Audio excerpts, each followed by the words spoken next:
Ekaro, Ekason, Ekale, as we Goa. This is CROSSBLOGXTV. Don't forget to subscribe, like and share. Alàgbà ìtú ti jáde o láti fi ìran tó lágbára ránṣẹ́ sí ìlú Nàìjíríà. Bàbá Tinubu, Shettima Ati Seyi Makinde, wọ́n ní gbódúgbẹ́ máa já o kó tó di December, kó tó di ìgbà tó máa ṣe ìdìbò yìí. So ẹ wá nǹkan fìdílé, ẹ fìdílé nǹkan, ẹ jẹ́ ká jọ gbọ́ gbogbo prophecy láti ẹnu alàgbà yìí. Kẹ́yìn náà kẹ́ máa fòpin náà sínú comment bó bá ṣe ń jáde, bó ṣe ń gbóná, òun náà la máa mú wá fún yín. Nigerian election. Èmi sọ ilé ìsìta torí yín. I'm saying this out because of you. Àwọn kan wà. There are some people. Wọ́n ti rí ìyọ́nú gbà. They've received compassion. Kí Nàìjíríà lórí gbogbo kó kan wọ́n. Even if Nigeria turn upside down, doesn't concern them. Wọ́n méjì owó wọn lọ. They are making their money alone. Bí Nàìjíríà ṣe dá kó kan And wọ́n. if Nigeria is good, they are not concerned. Lórí ó ti dá fún wọn.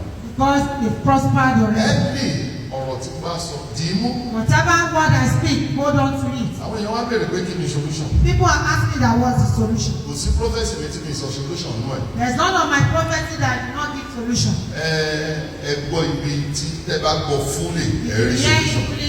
hear the solution.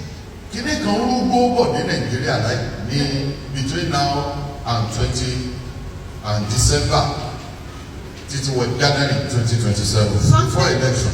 Something is coming up in December from now till December till January Nínú ìran yẹn mo 2027. rí vice president wa. I saw our vice president in that vision.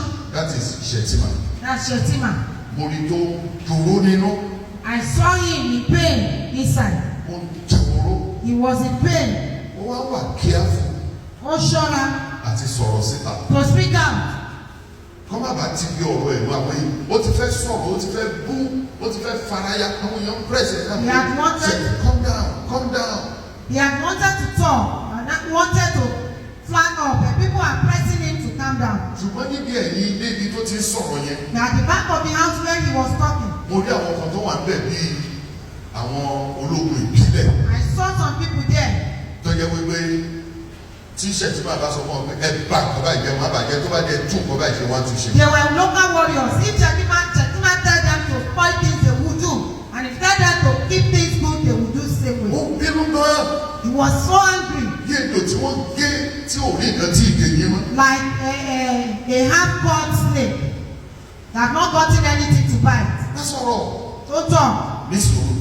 Be patient. Mo rí i pé I saw it that ẹsẹ̀ kan ló fi jókòó as a vice president. he sat with one leg gẹ́gẹ́ bí igbákejì olórí orílẹ̀-èdè. Àgbẹ̀ ìdí kan ló jókòó. He just sat with one part of it. Mo rí gbangba. I saw it clearly. Èmi wo ní mo sọ̀rọ̀ pẹ̀lú wọn. Mo rí. I saw it clearly. Mo rí wípé I saw it that olórí president gan fẹ́ yọ ọ́.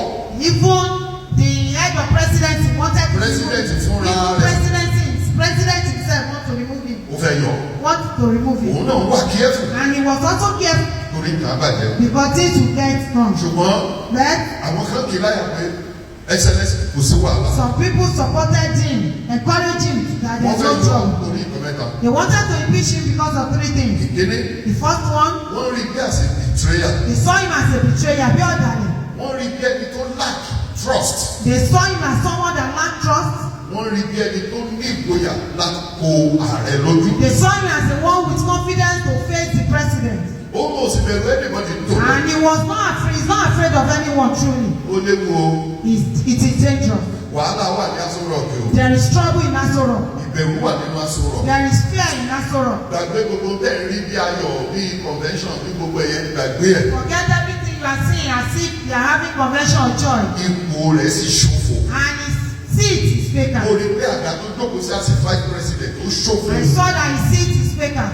Tó bẹ́ẹ̀ náà ni mo rí And I see it that way. wípé wọ́n bí ẹ̀rọ mi tó jókòó sílẹ̀. I saw another person that sits there. 2027 election is going to be tough. 2027 election is going to be a tough one. Mo rí Rufai.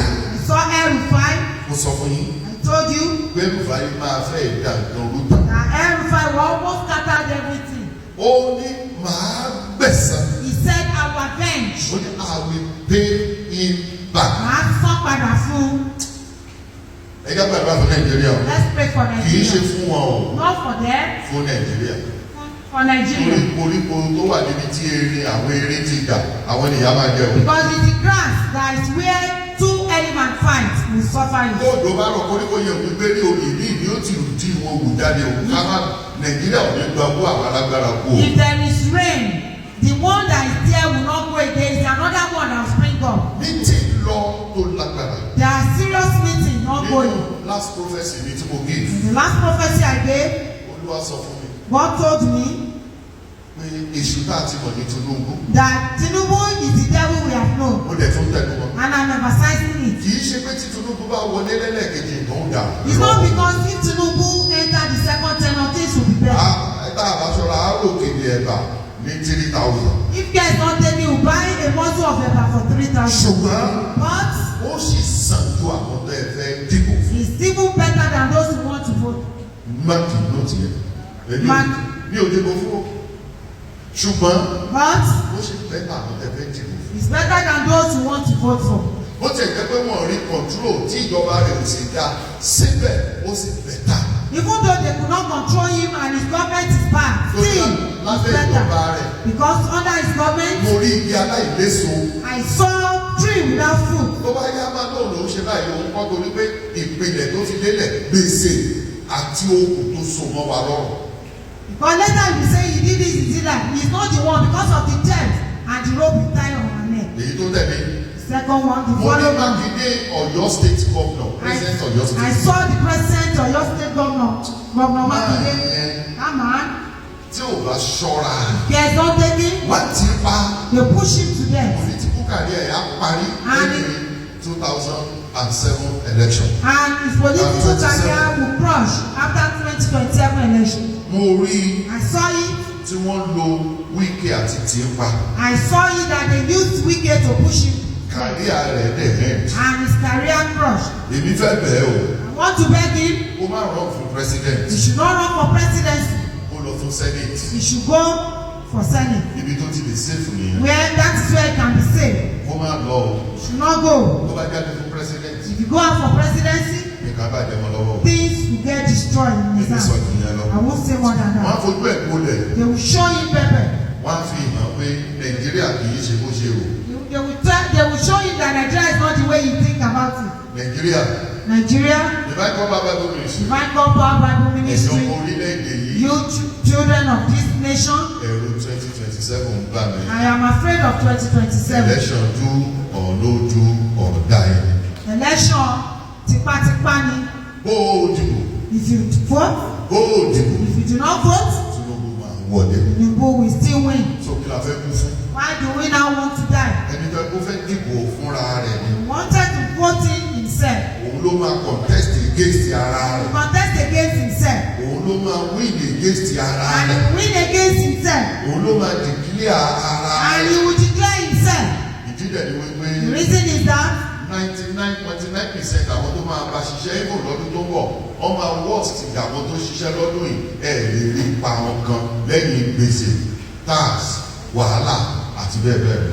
the 99% of those who will work with him will be worse than those that are working with him presently. Wọ́n lè tún Because of dáṣe. debt and tax, they can't do anything good Àfikọ́ lọ́run ángẹ́lì sí wa. except God send angels to us. Owó èyí náà I said this. mo dúró de ìran mìíràn. I'm waiting for another Solution tá a ní and the solution we have múra síṣẹ́. is that work harder, Face business face yẹn. your business, Fọ̀rọ̀ ìjọba alẹ̀. leave the government case Mo alone, fẹ́ tó bá wù ọ́. vote for whoever you like, Ṣùgbọ́n right? lórí election On election, kò ní gé kàbámọ̀ jẹ́ o. you will not regret. Kò sí ohun tá a lè ṣe o. There's nothing we can do. Àti wà lábẹ́ ìjọba Tinubu ni màá ṣe. We are under the government of I will do as I please. Ipò Nàìjíríà ó léwu. The position Nigeria is so difficult, Lórí it's so dangerous. Aso Rock yẹn Because that palace of Asoro bí oríta ìṣù. is like the junction of the devil. Ìgbà tó gbẹ́bọ lọ́bẹ̀ tó fẹ́ lọ rú ẹbọ àlàáfíà. When you take sacrifice of peace here to make it, Àwọn tó bá níbi tó ti fẹ́ gbẹ́bọ ọ̀lẹ̀ ó ń jẹ́ kẹ́ni tó fẹ́ sọ̀rọ̀ àlàáfíà máa sọ fíafíà fíafíà fíafíà fíafíà bí àfihàn Nàìjíríà ṣe rí nìyí. those Ọlọ́run ṣe dúwe fún mi. those in meet in the place where you want to put the sacrifice of peace, they are talking another thing that will turn the whole situation upside down. That is how God showed me. Ṣóyé Nàìjíríà. The Nigerians understand, the divine God understand. Ìran wo ni mo sọ tí ò come to pass? Which mission have I said has not come to pass? Lọ wo Olúwa prophecy last year. Go back to last year's prophecy. The battle US is facing. Iran will be in trouble. Mo rí náà ní 3 years ago. I saw it 3 years ago. Mo rí pẹ̀lú Israel. I saw it with Israel. 5 years ago. 5 years ago. Ni mo rí ìran yẹn. I saw that vision. Pé ní 2022. In 2022. Russia máa dáyé Ukraine ìlú tí ò ní ṣe é tó. That Russia will destroy Ukraine's land and it will not. There will be no space for amendment. 2019. In 2019. Ni mo rí ìran yẹn. I saw a vision. Wípé ọdún ìfún lọ́dún 2022. And 2020 was a year of death. Mo ní mo rí àìsàn tó burú. I said I saw a very terrible sickness. Tó pa àwọn èèyàn. That was killing people. Tí wọ́n dẹ̀ wọ́n díẹ̀. And they didn't know the reason. Èèyàn kan wá lè ṣe ṣípẹ̀fẹ́ ní kejì. And no one could comfort anyone. Ta ló wà ní ìgbà tí mo sọ ọ́nà yìí? I was there. Ìgbà tí mo sọ ọ́nà yìí mo ní 2020 ọdún ikú gbogbo ilẹ̀ dákẹ́ náà tẹ̀sí We all screamed. I said that was what God told me. Ọdún tó ń bọ̀ yìí. This coming year. Ọdún kò di gàrí sílẹ̀ kó máa fi sílé mú ni o. It's a year of putting gari inside and be drinking in the spoon. Dìde jẹ́ ìgbàdúrà. Stand up, let us.